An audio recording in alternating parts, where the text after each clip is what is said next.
The cost of living crisis has hit the hip pockets of Australians from all walks of life, and those who perform and create art on the stage are far from the exception. As a dancer, obviously it was very difficult facing the pandemic as it stopped everything and we were off the stage and it was quite a hard time. That's one of Australia's top ballet dancers, one of 80 or so who've been forced to take industrial action, not once but twice, to try to get better paying conditions.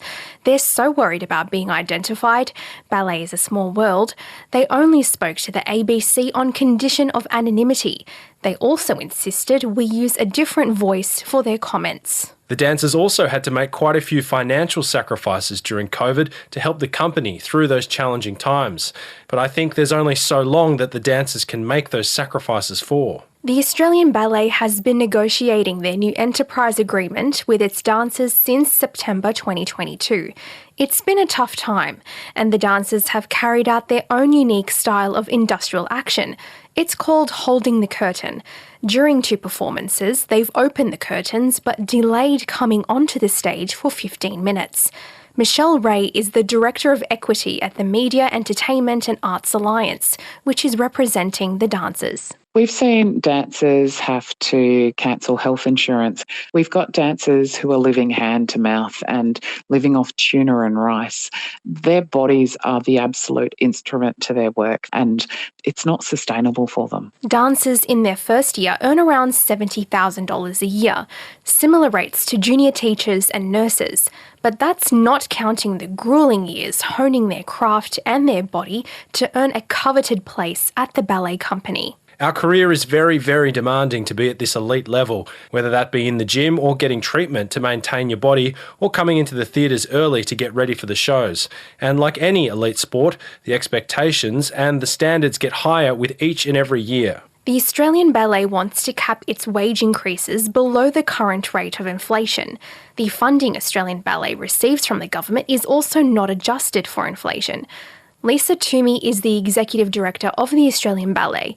She says it cannot afford a pay rise in line with CPI. We lost box office of around $50 million. And that's incredibly significant when you look at our revenue model where box office is the major proportion of all our revenues.